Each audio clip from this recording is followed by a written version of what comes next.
going to do is we are going to take 2 eggs and put them into our mixing bowl. You can do this in a stand mixer if you want. I'm just going to whip it up by hand tonight. And we are going to add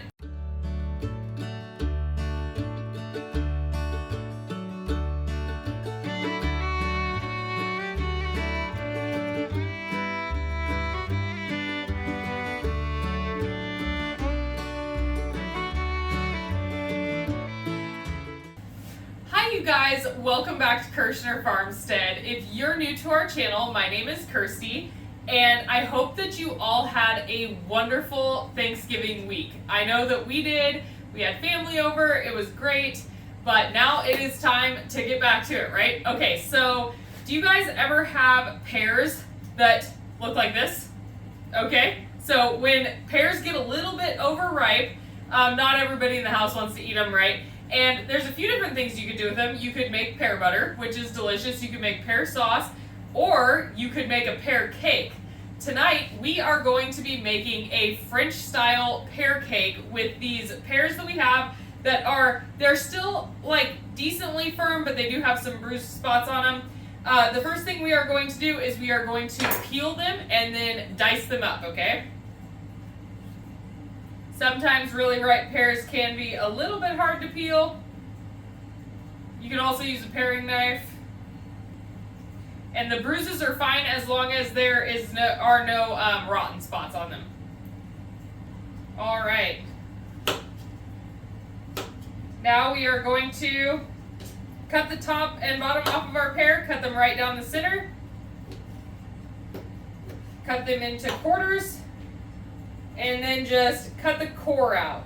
A pear core really isn't that tough. It's not like an apple core,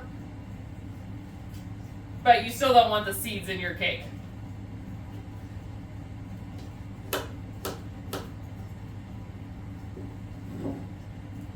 And then we are going to dice them into about roughly half-inch dices.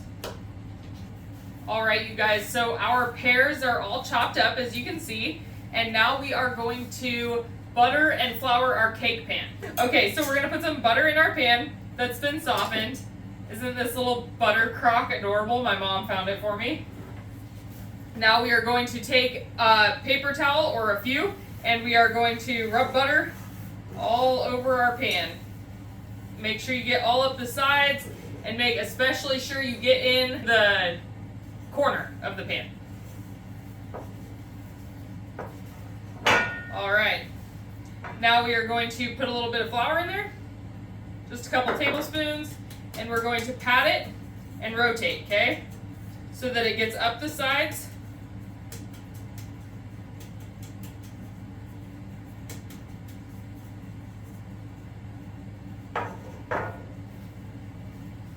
Never without any mess, right? Okay, so then I'm going to unfold my paper towel here, and I'm going to tap the flour out onto the paper towel, so we have a nice buttered and floured cake pan.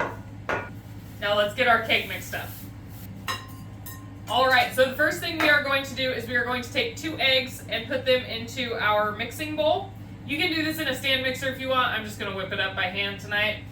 And we are going to add in a little bit, about a little under 1/4 cup of sugar, and we're going to start whisking. You're going to whisk until the sugar is dissolved. And then we are going to slowly incorporate the rest of the 1/2 cup. Okay, you guys, now we are going to drizzle in our 1/2 cup of melted butter.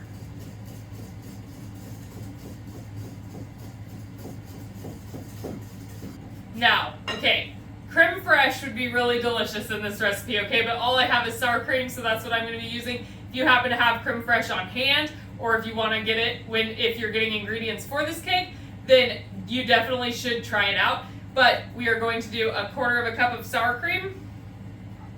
The difference in creme fraiche and sour cream is creme fraiche has a higher butterfat content. So sour cream is about 20% butterfat, while creme fraiche can be like 35, I believe it's 35 to 40% butterfat. So it is a lot richer. Okay, you guys, now we are going to fold in our dry ingredients. We have 1.25 cups of all-purpose flour, and we have 1.5 teaspoons of baking powder and 1/4 teaspoon of salt. You want to make sure that you really don't over mix this cake.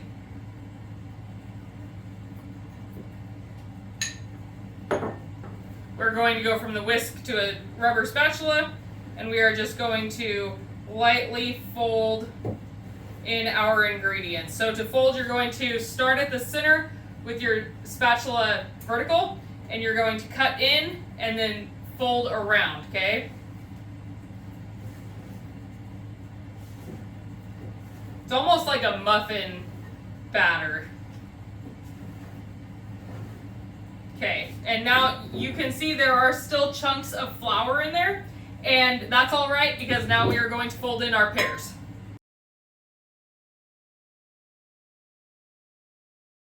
As you saw, I did 5 small pears. They were very small pears though. If you have large pears like a Bartlett or a large Asian pear, I would definitely only use 2 to 2.5, okay? Alright, that is fully incorporated. You only want to go until you just don't see chunks anymore of flour, okay? Now we are going to put it into our pan. Get your oven preheated to 350 degrees. We are going to get this into the oven for 45 to 50 minutes. Make sure that it is completely set, and then we will be back to finish this video and show you the finished product. Alright you guys, thanks for sticking around. Alright guys, our pear cake is out of the oven. We are just going to run a knife around the edge. It seems to be pretty loose, so fingers crossed that it's going to come out of the pan alright. So what we are going to do is we are going to put one plate on top of the cake, and the pan is still hot, so make sure you don't touch it with your hands, and then you're going to flip it over and hope that it comes up. Oh, look at that, guys. I love it when that happens. Okay, now we are going to take our second plate, put it over it, and flip it. And there is our pear cake. Alright, you guys, now if you would like to, you can take some powdered sugar and sprinkle it over the top and serve it with some berries maybe, or maybe some more pears.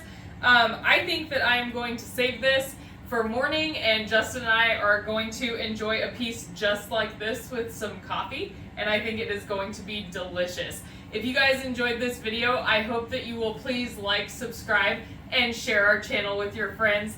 And as always, I hope you guys have a blessed night. Bye!